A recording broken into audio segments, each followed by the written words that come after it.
recently I've felt like I haven't been able to think clearly. And this is a terrifying feeling for me because if I can't think clearly, I can't tell the stories that I want to tell. I can't convey the message that I want to convey. I can't be present in my experiences. This doesn't feel normal to me, and I think what I'm experiencing is the infamous brain fog that so many of us have encountered. There are many potential causes for brain fog.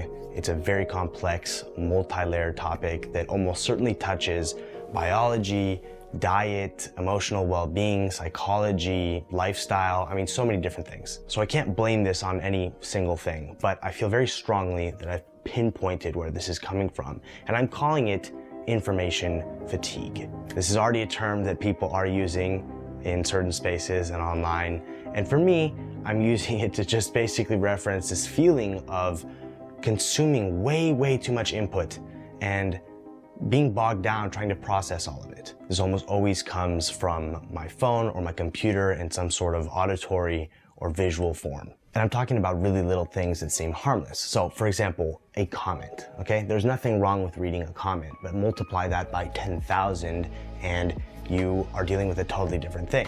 Many of us read comments while we're watching videos. Or for example, let's take the example of a video, right? Watching a 5-minute or 10-minute video, totally fine. There's no harm in that, right? But what if it's 3 hours every day and 3 hours at 2 times speed? We just keep increasing the amount of information we're trying to absorb. So many platforms now, so many different digital and physical spaces feel noisy, you know? There's a lot of noise. The difficult thing about all this is that none of these individual things are bad in and of themselves. I think it's so incredible that we're able to access information like we are in this day and age. This was not possible before, right?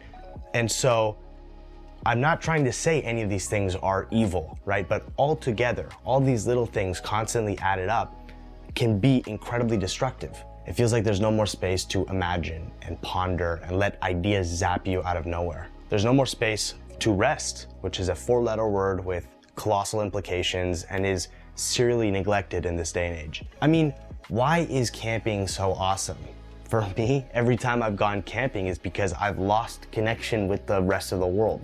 That you're able to be in nature, hang out with important people in your life, and it's this incredible experience. It's really just very simple. It's just cutting off that information flow for a little while. I'd like to point out that just working less doesn't mean you're resting more. For example, many of us watch movies in our downtime, right? And there's, again, absolutely nothing wrong with watching movies. They can be fun, they can be stimulating, but what you really need is rest. There are more intentional, more effective ways to rest than to watch a movie. Like for example, just straight sleeping.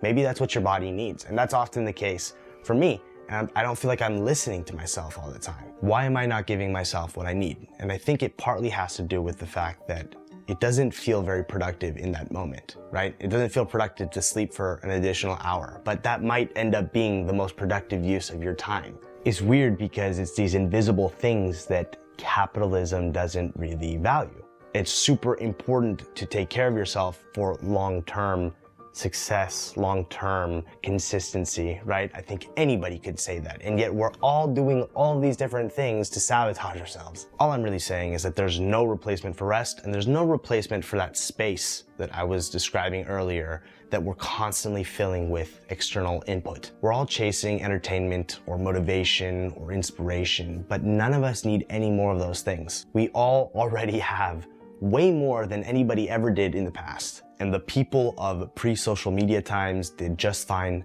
maybe even better. I recently heard that Quentin Tarantino doesn't allow phones on set at any time, and I think that's brilliant.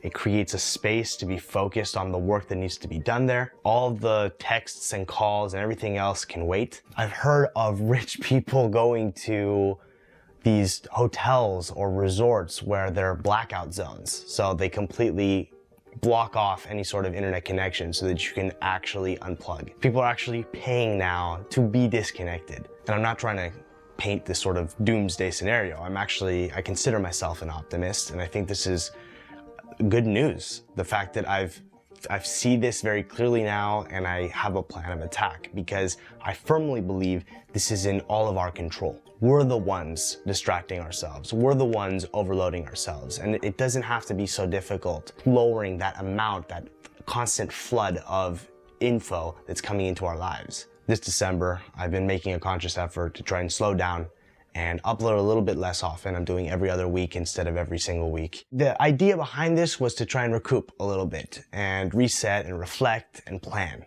right? But this ended up turning into spending more time scrolling and watching stuff and worrying about what other people are doing. And that's not what I needed at all. Quick pause. I spent some more time thinking about what I just said there and why this happened to me. And I think it's a result of making a change in my life, freeing up some space, and not having a plan for what to do with it. I think most of us will fill a space like that with whatever comes most naturally. The guidelines that I've created for myself with digital minimalism have been great. They've had a positive impact. But one thing I have to be careful of is not letting that new time and energy that I freed up be taken up by something else equally as wasteful. Everybody loves to hate on social media these days, but there are so many other ways to waste your time too. Online shopping, the endless news cycle, trying to keep up with whatever's trending online. It's not going to matter a month from now. I remember when everyone lost their minds over Pokemon Go, not that long ago. And now it feels like it might as well have happened in the Stone Age. Absolutely everybody has moved on. It's weird. It all feels so immediate and important and all-consuming in the moment, right? Every time I upload a video, it feels like that. It feels like it's so important how it's gonna be received and what are people gonna say. And you know, a month later, 2 months later, I look back and whatever. I mean, it happened and I've moved on. I can just be so short-sighted sometimes. Dude. So be careful with the information that you're consuming, because constantly upping the tempo mindlessly and fitting it into every nook and cranny of your life has its consequences, and they're all invisible at first. It feels good to be present, and I think we need to give ourselves the space necessary to think clearly. Thank you for watching, and I'll see you soon.